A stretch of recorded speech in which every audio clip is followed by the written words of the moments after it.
You know, what if the single biggest driver of your team's performance isn't on any dashboard you're looking at? It's easy to get obsessed with profit, targets, and market share.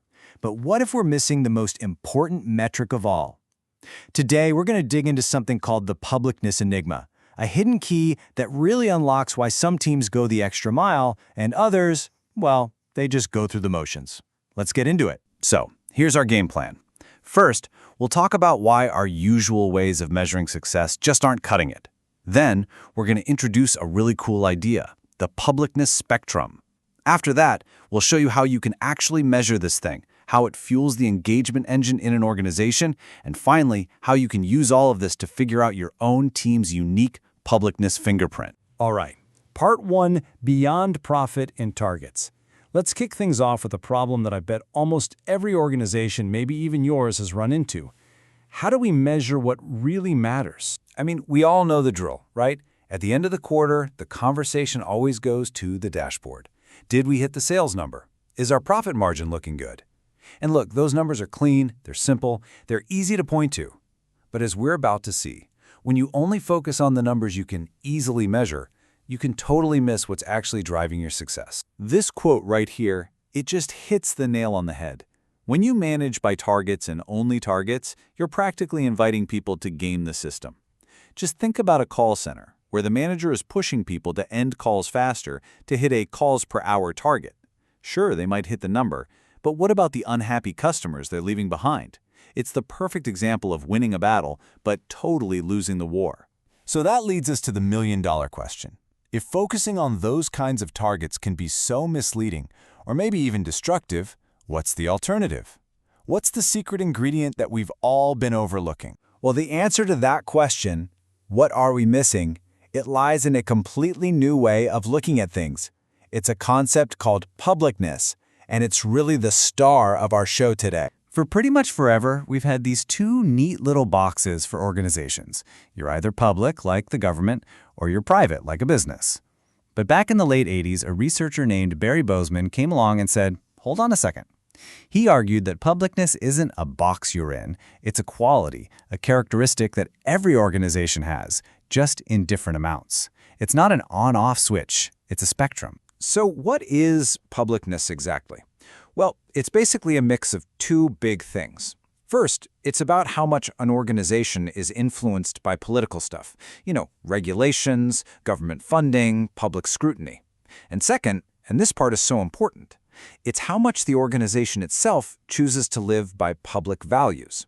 I'm talking about things like being accountable to the public, being fair and equitable, and being transparent about how it operates. And this is the part that just flips the whole traditional view on its head.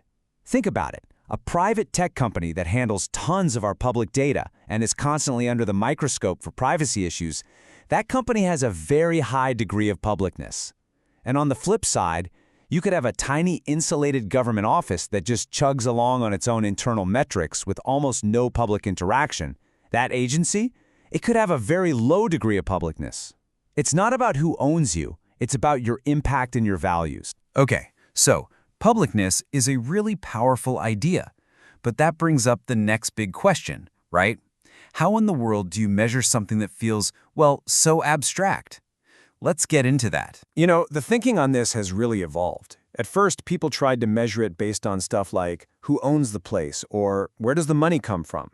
Then, they started looking at realized publicness, like did the organization actually create some kind of public good?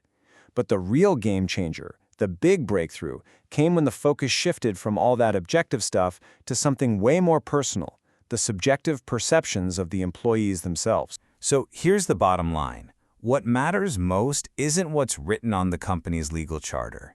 It's about the shared belief system inside the building.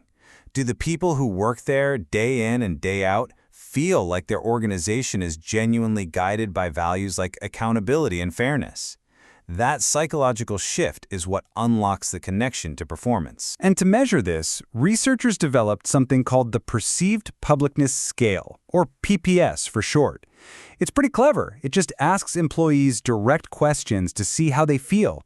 Take a look at these samples. It's asking things like, who do you think really decides the budget around here? Or do you feel like we're actually accountable to the public? And do politically connected people get a free pass in this organization?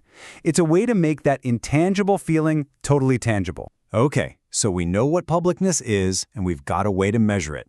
But now for the real kicker. Why does it actually matter? In this next part, we're going to connect all the dots and show you how this one simple perception can fire up a powerful engine for performance. This is where all that theory smacks right into the real world. The research is crystal clear on this. It shows a direct chain reaction. What your employees believe about your organization's values doesn't just stay in their heads as a nice thought. It directly predicts how they're going to act on the job. And the very first link in that chain is employee engagement. Now, we're not just talking about being satisfied with your job. Engagement is so much deeper. It's that positive state of mind where you feel energized by what you do. That's vigor. You feel like your work has real meaning. That's dedication. And you get so focused that time just flies by. That's absorption. It's that feeling of being completely in the zone. So here's how the magic happens. When employees see that their organization is truly committed to public values, that it's trying to do some good in the world, their work suddenly feels more meaningful. They feel like they're part of something much bigger than just hitting a number on a spreadsheet. And that powerful sense of meaning is the fuel that drives their engagement through the roof. But engagement is only the beginning. The ultimate prize here is something researchers call organizational citizenship behavior, or OCB. This is all the extra stuff. It's the employee who stays late to help a coworker who's swamped, the one who volunteers for a new project, the one who goes the extra mile for a customer just because it's the right thing to do. It's the secret sauce of any truly great team. Now, this is what I find so fascinating. The research found that having a high perceived publicness doesn't really have a huge impact on your in-role performance, just doing the basic tasks in your job description. But look at the impact it has on OCB. That bar is huge. It specifically boosts that discretionary, above and beyond effort that you can never write into a contract, but that makes all the difference in the world. And it's not just a gut feeling. There's a hard number to back it up, plus 0.15. Now, that might not sound like a lot, but in social science research, that is a strong, significant effect. It's basically statistical proof that if you want your team to bring their most collaborative, most helpful, A-game selves to work, this is how you do it. So, what do we do with all this information?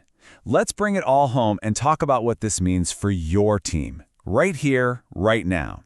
It all starts with understanding your organization's unique publicness fingerprint. See, every single organization has one of these, a unique publicness fingerprint. It's defined by how deeply these public values are really baked into its culture and, more importantly, how your people perceive them. Just take a second and think about your own workplace. How much does it really live by these values? Accountability, equity, transparency. How is that perception shaping your team's energy and motivation every day? So I'll just leave you with this final thought. Your organization has a publicness fingerprint. The real question isn't whether it exists, but what story is it telling your team? Is it a story of purpose, or is it just a story of profit? Because the answer to that question could be the very key to unlocking the kind of potential you've been searching for. Look, this is a pretty deep topic, and we've really just scratched the surface today. If you want to dive deeper, explore this framework, and maybe even find some tools to measure your own organization's publicness, you can find a ton of great information over at PublicWise.online. Thanks so much for joining me.